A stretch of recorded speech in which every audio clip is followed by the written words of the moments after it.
Welcome to the Growth Minded Accountant podcast, where our experts will share best practices on running your firm in the digital age. This podcast is brought to you by CountingWorks Pro. Let's get started. Welcome back to another episode of the Growth Minded Accountant, the show for tax and accounting pros that want to think bigger, work smarter, and build firms that grow, even when they're not in the room. So I am your host, Lee Reams II. I'm the founder and CEO of CountingWorks and our sister company, taxbuzz.com. And today we're going to talk about something that the industry, kind of the influencers have been really hitting up, whether you call it virtual CFO services, fractional CFO services, on-demand CFO services. Our guest is going to break it down for us and kind of define how he sees it. So our guest today is Adam Lean. He is the CEO of the CFO Project, which trains and equips accountants and bookkeepers to step confidently into this high-value advisory work. So we'll unpack why so many firms may hesitate to get into this advisory stuff, specifically CFO services, what makes a great virtual or fractional CFO, and how to create systems and processes that enable you to scale this revenue stream without adding staff. I think that is the great thing about AI and some of the processes that Adam's going to share today is being able to scale without worried about where am I going to get my next hire. So Adam, welcome to the Growth Minded Accountant. Go ahead and say hello. Hey, Lee, I'm really excited to be here. That is awesome. So let's talk about this right now. Let's define, I call it virtual CFO. The industry calls it a bunch of things, but how do you look at, when an accountant expands their services to offer, whether this is family office or business CFO services, how do you kind of define it yourself with meeting with accountants and kind of training them how to do this? Yeah, so we coined a term called CFO advisor. Now, look, let me back up and say it almost doesn't matter. It really doesn't matter what you call yourself because your client, your prospective clients, business owners, they don't know, they have no clue anyways what it is. They have no clue what a CFO is or virtual CFO or fractional CFO. When they hear CFO, they either think expensive accountant or they think my small business doesn't need a CFO. Microsoft needs a CFO. So it doesn't matter what we necessarily use in terms of a title. However, we coined the term CFO advisor. And we coined the term CFO advisor because what we believe is that business owners need somebody that they can trust to just tell them what to do to have a successful business. That's it. So in order to help a business owner have a successful business, we've got to clarify a couple of things. What does successful mean? Well, in our view, and really in all of our view, a successful business needs to be a business that is generating positive cash flow. If a business can do that, then the likelihood of it being a success has dramatically gone up. If they're producing cash flow, they won't fail. They'll be able to reinvest in their business, they'll be able to hire more people, do more marketing, etc. So the North Star from our standpoint, from a CFO advisor standpoint, is to get their clients to generate positive cash flow on a regular basis. So that's a successful business. And that is what a CFO does, regardless if you're the CFO for Microsoft or the CFO for the corner food truck. That's what a CFO does. The CFO is not the head accountant.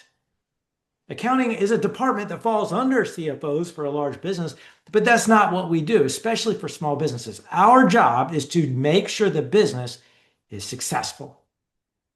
However, you as a CFO advisor for a small business will not be successful if all you possess are CFO type skills.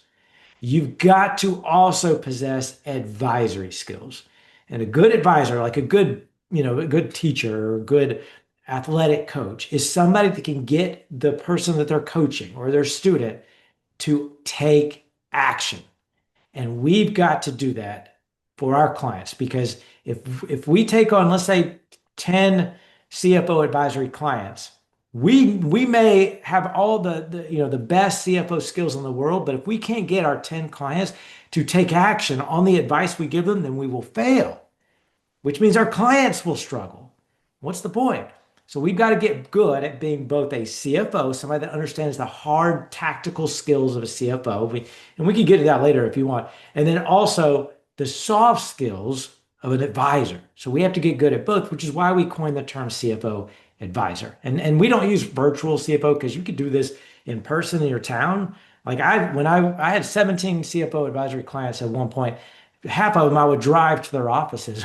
But now all of my clients are virtual, they're remote. But you could go to their office. They could come to your office. It doesn't have to be virtual. And by the way, we also don't like the term fractional CFO because a I love it. I'm fraction pushing all the buttons right now. a fractional let me clarify. There's nothing wrong with being a fractional CFO. We just don't advise you to be one. Why? Because a fractional CFO's job is to literally be the CFO, fill a position in the business, albeit on a part-time or fractional basis. So if you have 5 fractional clients, you are in what we call the accountant's trap, where you're trading time for money. You only get paid if you work, if you show up, because you literally have a part-time job. At the same time, if you have 5 clients, you have 5 part-time jobs, which is very unsustainable and stressful.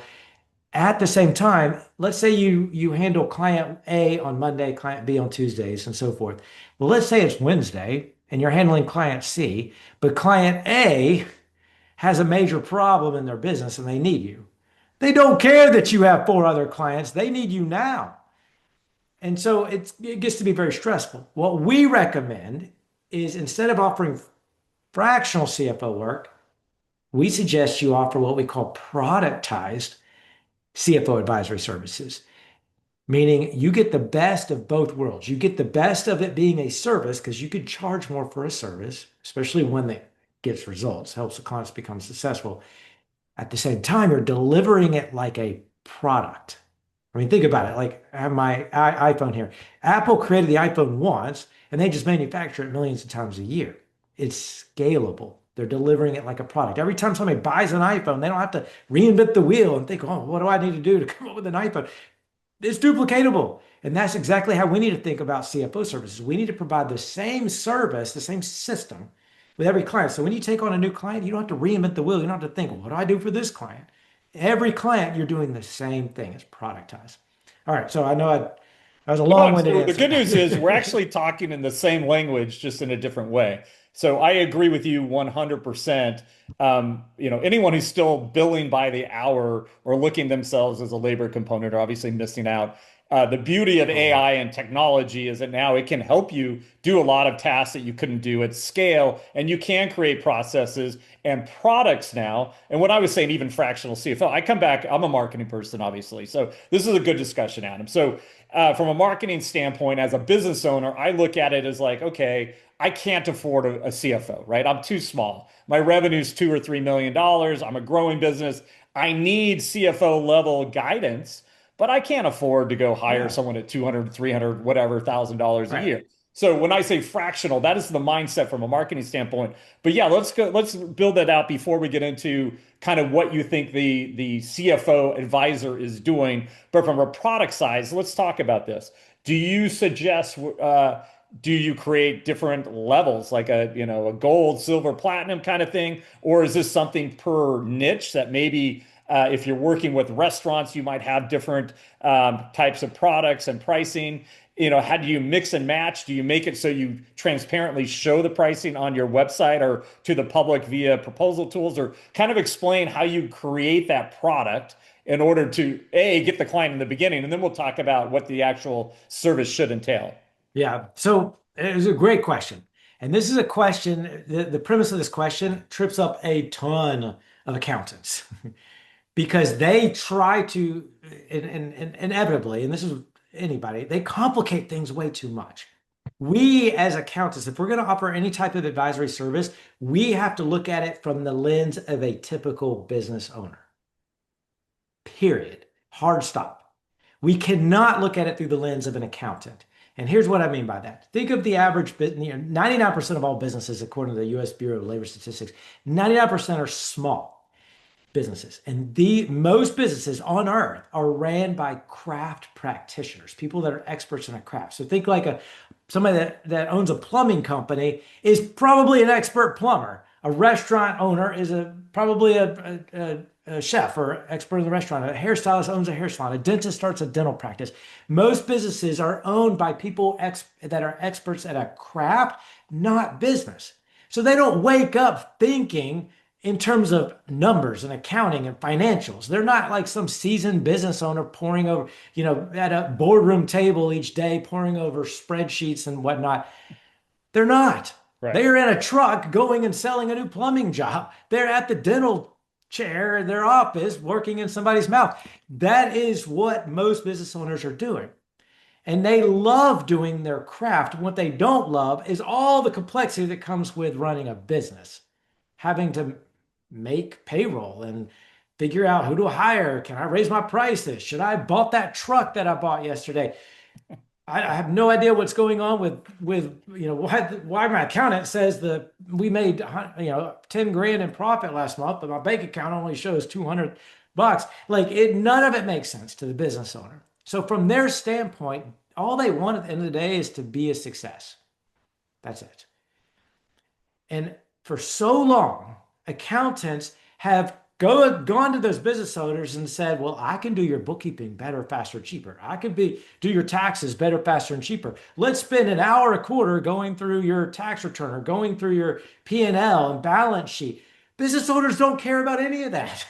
They just want to be a success, meaning they want to make more money and have a work-life balance and enjoy their business and feel proud of themselves as a business owner. So if we're going to provide any type of service, we have to position it in a way that the typical business owner will resonate with. And the reason why I started off this conversation by saying that it doesn't matter what you call yourself, because you cannot go to a business owner and say, I offer CFO services, regardless if it's virtual, fractional, part-time product, what we call CFO advisor. You can't say any of that because there's no context in the minds of a business owner as to what that means. It's confusing. So instead, we suggest you make it very simple. Go to the business owner and say, because if you go to a business owner, they know enough about you, ideally, that they know you're a financial professional, right? They know you're an accountant or an enrolled agent or CPA or bookkeeper. They know that you're a financial professional already. They may not know what you do, but they know that you're somebody that they can trust at least. So you go to them and you simply say, would you like me to look at your numbers and your business on your behalf every month? And then I will meet with you once a month and tell you exactly what to do so that you make more money. Sounds like a good proposition to me. Right. Who's going to say no to that? At the very least, they'll say, well, what do you mean? Or tell me more. Or they'll just say, okay, yes, I want that. But who would say no to that? Because you think about it, business owners, their business is literally the thing that puts food on their family's table. It has to work. And all of a sudden, a financial professional comes along and says, look, I will understand all the complexity with the numbers and accounting and financials for you, and then just tell you simply what to do each month so that you make more money, which is what they want, period. So let's talk That's about how we let's present break this. Yeah, let's break this down a little bit more so I totally understand how your game plan is. So I'm a CPA firm. I have 5 partners. We're going after small and medium-sized business. Let's say we're going after a niche, or we're doing local. Either way, it doesn't really matter.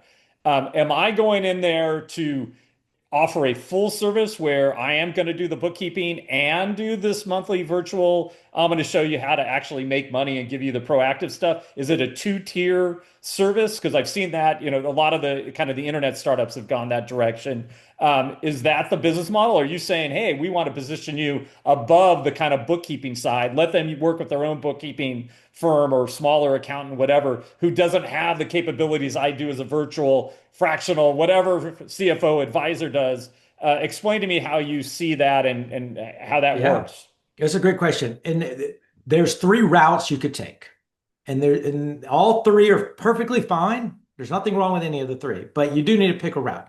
The first route is if you already offer some sort of bookkeeping or tax service already, the easiest thing to do, the lowest hanging fruit, is to upsell your existing book of clients to a CFO service because they already trust you and they want you to help them. So if you do that, then the route you could take is being that one-stop shop. You could be the bookkeeper and CFO advisor. You could be the tax person and CFO advisor. You could do all three and be that one-stop shop. It almost doesn't matter.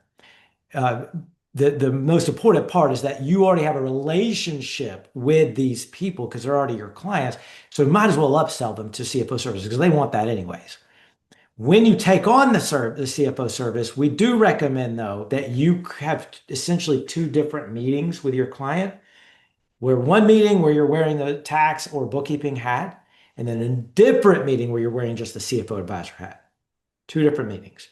Uh, because the last thing we want is to conflate the two. And because inevitably, because we've worked with a lot of accountants, inevitably they'll go back, they'll lead the client back to where the accountant's more comfortable, and the accountant's more comfortable looking at the past. Right.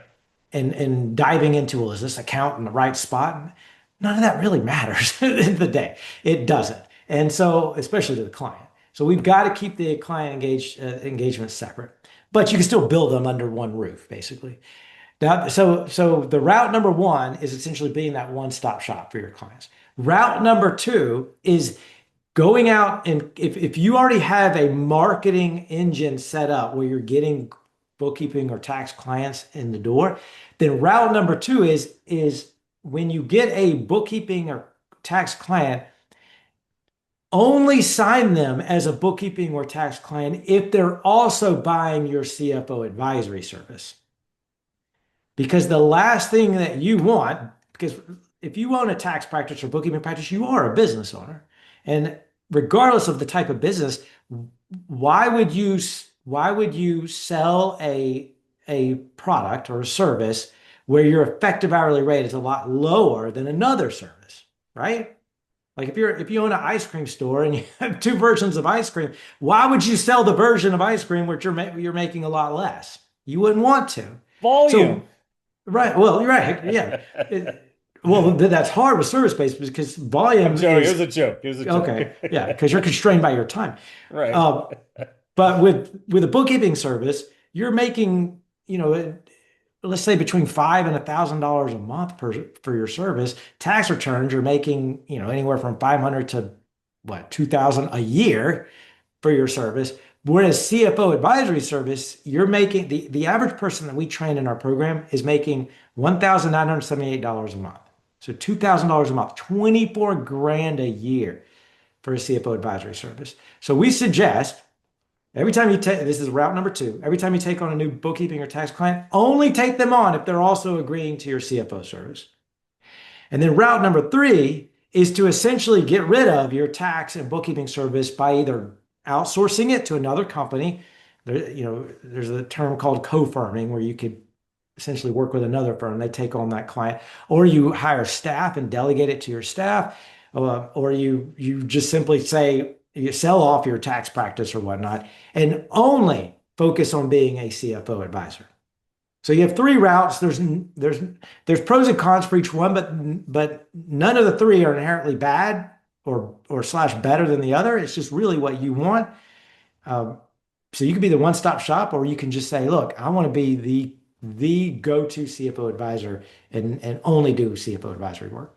Okay, I have one last question about the packaging side, and then I want to understand what makes a great CFO advisor. Yeah. How do you train them? Can a tax person, all of a sudden transform themselves into these methods and processes? So let's talk about the packaging here. So I think, let's say you bundle. Let's go with the hybrid where you bundle the bookkeeping, the accounting side. Obviously, technology is automating a lot of this. It's a lot easier to do. Bank reconciliation, everything's easier to do. And then you have that in, let's say, a couple different layers, price levels, depending maybe on the size of the business, the amount of transactions, I would say. Would you then would you provide it that way? Would you show your pricing transparently and say, hey, this is my starter level. This is for my established 1 to 3 million business. This is my 5 million plus revenue business, and start off the conversation that way? Or do you make each proposal customized to that client based on maybe market conditions, where they're located? Someone in San Francisco probably is used to paying more than someone in Tulsa, Oklahoma. Kind of explain how you approach that. And then I want to get into let's now take a CPA or an enrolled agent who has a tax practice, bookkeeping, and how do we now put them into a CFO advisor? Okay, so it's in terms of pricing just CFO services. Putting aside bookkeeping or tax services just for a moment, pricing CFO advisory services, we suggest that you keep it incredibly simple for your client because they don't know much about this world. They're not price shopping you with another CFO advisor. They just don't. They probably don't even know another CFO advisor, and they don't know if what you charge, what you charge is good or bad. There's just no context. So we've got to keep it incredibly simple for the client, and we suggest that you what we call value price. Wherein you show your value before you even present the price. You show your value and get your client, your prospective client, to really understand what you do and where you could take them. Then when you reveal the price, it totally makes sense. And so we suggest that that you charge just one flat fee, no pricing ranges or tiers or whatever, because that's confusing. One flat fee, and the minimum that we suggest you charge is $1,500 a month. Again, the average that the person we train charges is $2,000 a month, but one flat fee per month. Now that the prospective client has context as to what you do and how you can help them, then all of a sudden $1,500 a month or $2,500 a month is a no-brainer. Think about somebody that owns a $4 million construction company in Boise, Idaho. You present something that's $2,000 a month to them, and after they have context and understand that for this amount of money, you're going to help them never fail, ensure they have way more money in the bank account, ensure that they can grow their business, the owner can have a work-life balance, they can sleep at night, and they'll have a successful business. 24 grand a year is a no-brainer to a $4 million company, especially when they're likely paying low-skilled laborers way more than 24 grand to do work that's less valuable than what you're talking about. Think about this, the peace of mind that you're giving them, having a go-to financial guide, walking with them every month. Because remember, most business owners are overwhelmed and insecure of their ability to run a successful business. They're scared. The construction owner is an expert in construction. And all of a sudden, you, a financial expert, is coming along to make sure that they never fail. Think of the psychological benefit that you are providing to them. Would you pay $2,000 a month if you own a $4 million business? Absolutely. I pay $2,000 a month just the guarantee to sleep. So that doesn't even have to go with the financial side. So I like where this is going. The reason why we don't recommend the tiers and all that is because now you're focusing on the price. You don't want to focus them on, you want them to focus on the benefits. You know what I mean? Yep. Yeah, no, we try to talk to our client base anytime we're creating a new website or a brand position for them, of speaking to the client and putting yourself in their shoes. And a lot of problems I see with the accounting industry, CPAs, they're not marketing experts. They weren't trained in sales and marketing. They don't get the psychology. Usually their way of doing a website is putting as many commas after their name with designations and talking about, all these great designations. And the business owner's like, I don't even know what, that means, Yeah. And you're right. It's simplicity, being able to communicate that value very quickly and that outcome, that dreamscape, right? So where can you take me? I think that's great. All right. So I've got that part.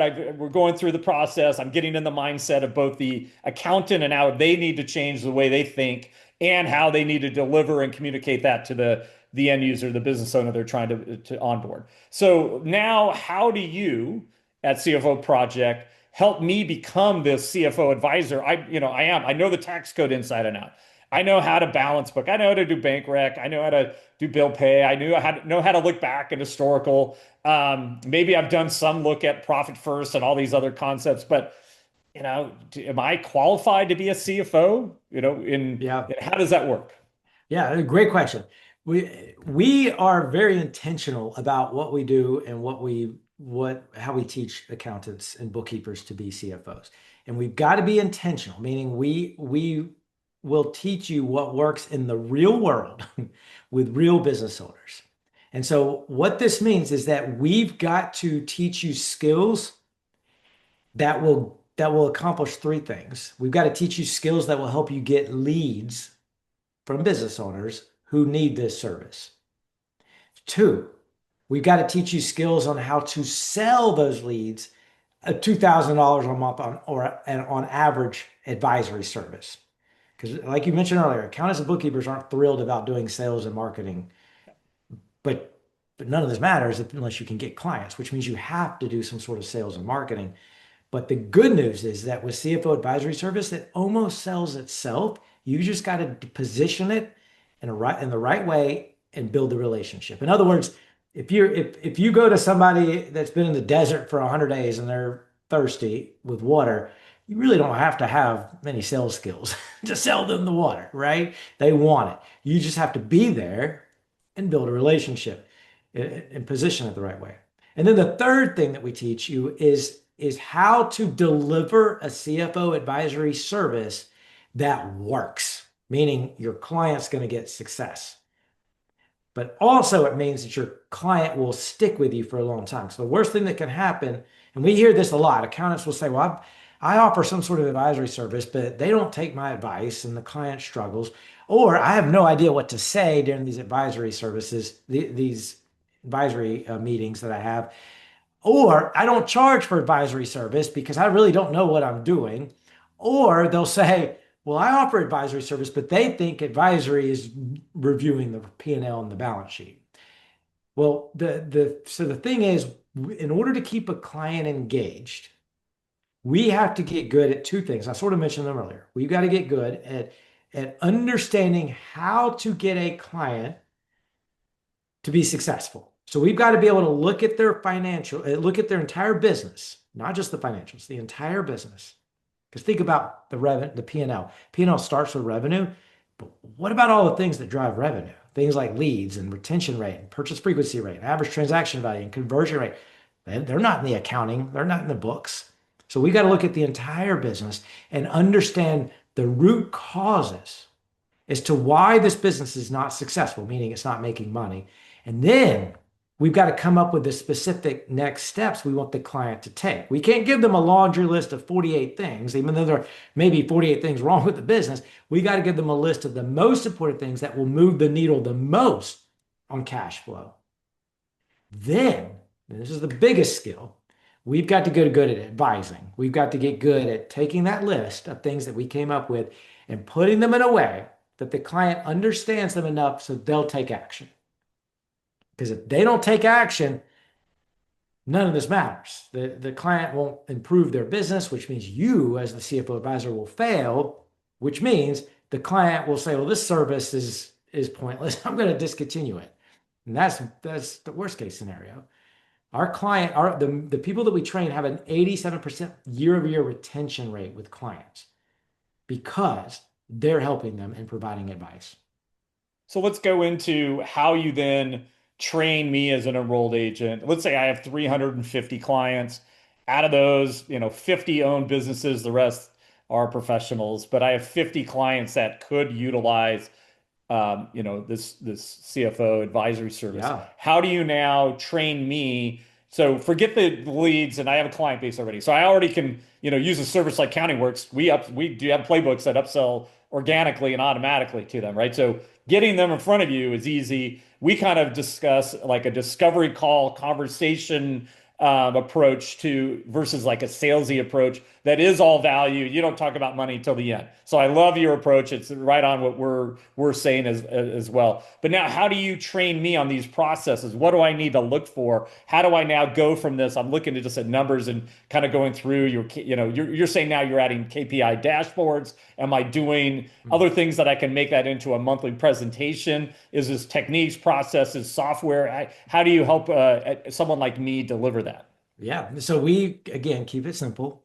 We created what we call the one clear path. So it's essentially 9 steps that you take every single month with every client. It's the same 9 steps for every client. The client has no idea that you're following this system, but you're following the system. And that way you could delegate parts of the 9 steps to your team if you want or whatnot. or you can do it all yourself. It takes about 4 hours a month per client for all 9 steps. So, which is not bad considering you're I'm earning doing the around math. I'm like, okay. 2,000 bucks a month. So if your Yeah. effective hourly rate is 500 bucks an hour. So anyways, the 9 steps and the bulk of the 9 steps, if you think of them as three tiers. So 3 steps, then 3 steps, then 3 steps. The first set of 3 steps is where you're understanding what's going on over the past 30 days, because you're doing this monthly. What's going on with the business? What are the specific reasons, root causes to why their business is not on track to hit their targets that we set for the year? And we like to use the analogy that, every business is like a machine. So think about, like, if your washing machine broke, if it stopped doing the thing it's supposed to do, which is to make money, to wash clothes, then you need to take the lid Some off the washing washing machines do make money. Yeah, that's true. Yeah. But you need to take the lid off the washing machine and figure out the parts that are the problem and then fix it. And then so the machine can get back to doing what it's supposed to do, which is wash clothes. Well, a business is the same way. Every business on earth is like a machine that has one function, which is to make money. In our world, it's called generating positive cash flow, but that's the goal.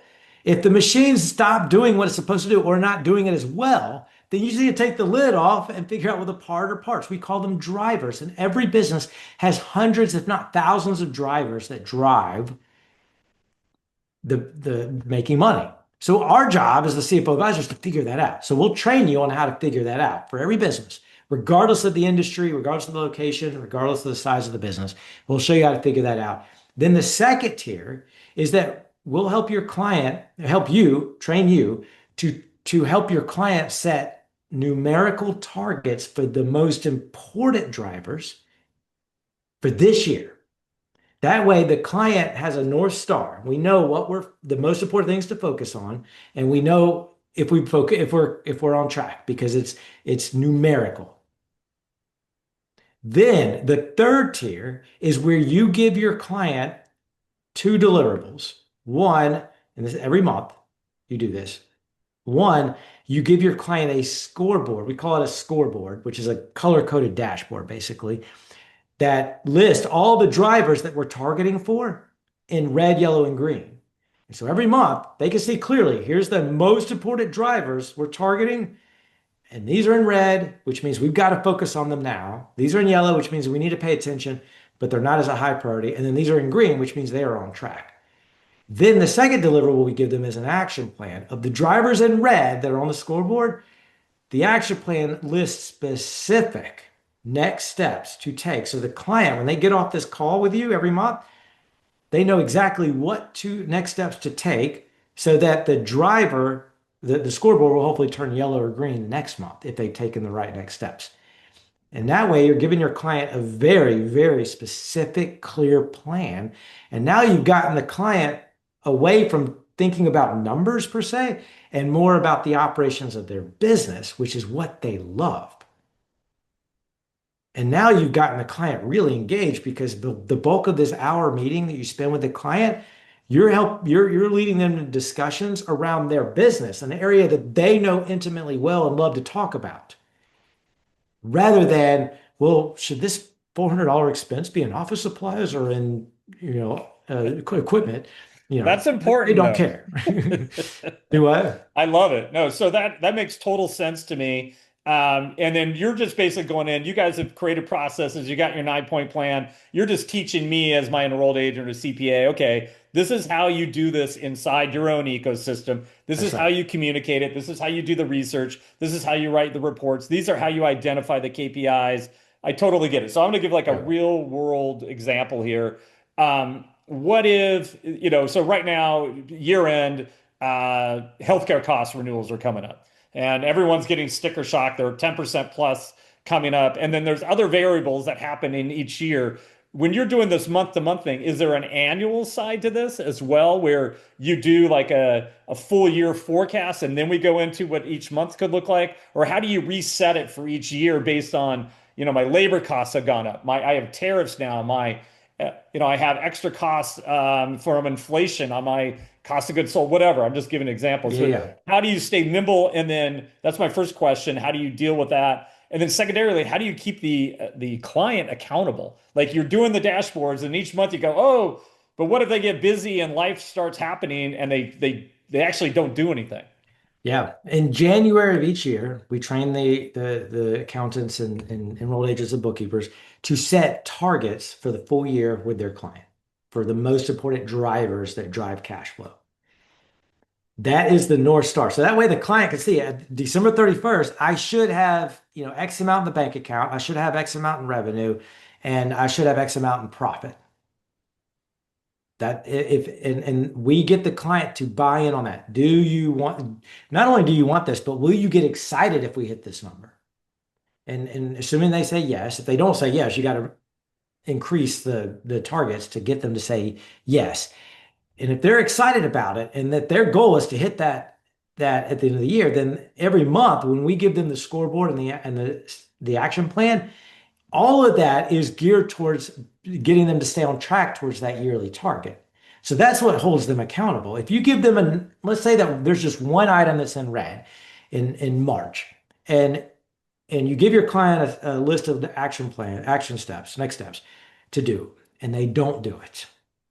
Then the next month, in April, that same item will probably be in red, and you ask your client, "Did you do these things?" And they said, "No, I got busy." Well, but I thought you wanted this cash flow number in the bank and the revenue and profit number by the end of the year. Is that not still true? And they're like, "Yes, I want it." Then why did you spend your time doing all these things that didn't move the needle?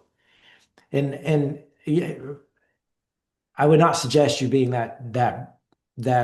speaking like that to a client, but for our purposes here, that's essentially Oh, I what you're got trying to it. I got the communicate. message. Yeah, essentially what you're trying to communicate. 99% of the time, and if not 100% of the time, the client is knows that they dropped the ball. So you can, they're still your client. You still treat them you kill them with kindness essentially, but you have to sort of have a measured toughness about you, almost like a good, athletic coach or good Right. teacher. I was gonna put it right Yeah, into that example of a coach, youth and high school and elite yeah, levels. You got to get tough at the same time. You want people to be accountable, and you got to understand this is what it takes if you want to reach your dreams. So that's I right. think this is wonderful. I buy into everything you're talking about. So what if I am an independent tax and accounting firm and I wanted to learn your system? What would be the steps? How do they contact you? How long does it take? And then how long, basically, can I go from today? This sounds great. I want to be offering this by January 1. Is that a possibility? How does that work? Yeah. Yeah. So the very first step is to go to our website, thecfoproject.com, and then you just learn more about what we do. And on the website, we have a couple of free trainings that you could take so you can really do a deep dive into what we do and why we do it. And then you can see if this is right for you. And then from there, we'll get you to schedule a call with one of our in what we call enrollment advisors. And this is not a sales call. This is more of a right fit call. Are you right for us or are we right for you kind of thing? And this is a 30-minute call. And on this call, we'll give you a behind the scenes tour of the program. And then assuming you're a right fit, then we'll extend an offer for you to join. Once you join, you should be able to get up and running as a CFO and get your first client within 90 days. And in fact, when you join, one of the first things that we'll do is sit down with you in what we call an onboarding meeting with our community manager, who will help you set specific targets for your firm, much like you're going to do with your clients. We're going to help you set targets for your firm, and we want you to get your first client within 90 days. Some get it a lot faster, especially if you have an existing book of business. So we want to get you plugged in, start the training, start working with your mentor, and so you can get your first clients soon. Awesome. Is there anything that I have missed today in this discussion, kind of talking over, what you guys do, the benefits? I think the only thing I'd like to circle back to that we didn't address, and maybe this is what we missed, is the accounting industry, for whatever reason, is very much I do it this way. I've been doing it this way for decades. It works for me. I've been arguing specifically now with this AI disruption that the world as you know it has changed dramatically in a good way. I'm contrarian. mainstream media, everyone's knowledge-based businesses are dead.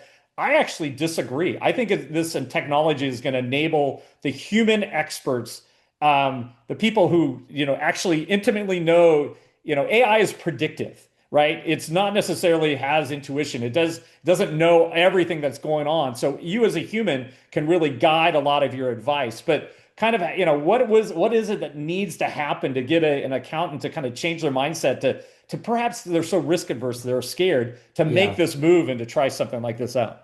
Yeah, I think that's a great question. And that could be a podcast in and of itself I because know we could be here for hours, Adam. I know we're yeah, trying to wrap this up, but I just yeah. wanted to see what you thought here. I think AI, I agree with you. I think AI is one of the greatest things I think for the accounting profession for a couple of reasons. One, uh, if for such a long time, accountants have been selling a commoditized service, meaning the average person on earth doesn't know the difference between a good accountant and a bad one. So therefore, they're going to go to the accountant that Bob, the next door neighbor, recommended. You know what I mean? So even though that accountant could be a moron, and so because you're selling commoditized tax or bookkeeping services, your price goes down. That's because you offer a commoditized service. It's why most gas stations have very similar prices and that are on the same street because you're offering a commoditized service. So, in order for the accounting profession to make more money, you've got to decommoditize yourself. And in order to do that, you got to sell something that people will pay more for. And what will people pay more for? Advice on having a successful business. And guess who are the best people on earth to provide this? People that already understand numbers. I firmly believe that an accountant, a bookkeeper, enrolled agent, CPA are way better and can be better equipped to help a business owner be successful more than a business coach because the only definition of success for a business is based on a number, positive cash flow. Yeah.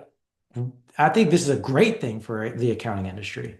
Yeah, no, 100%. And as we at CountingWorks, we're all about communicating that narrative and understanding that your relationship you layer actually becomes your moat with clients and being able to communicate these values and to help people understand, there is a better way to get, there's a way to get to your dreams. And a lot of times, you're right, in the accounting industry, if you go out there and Google or now ask ChatGPT, you got tens of thousands of CPAs, EAs all looking exactly the same. What I love about what we're doing is we had someone launch their site yesterday. It was bookkeeping for misfits.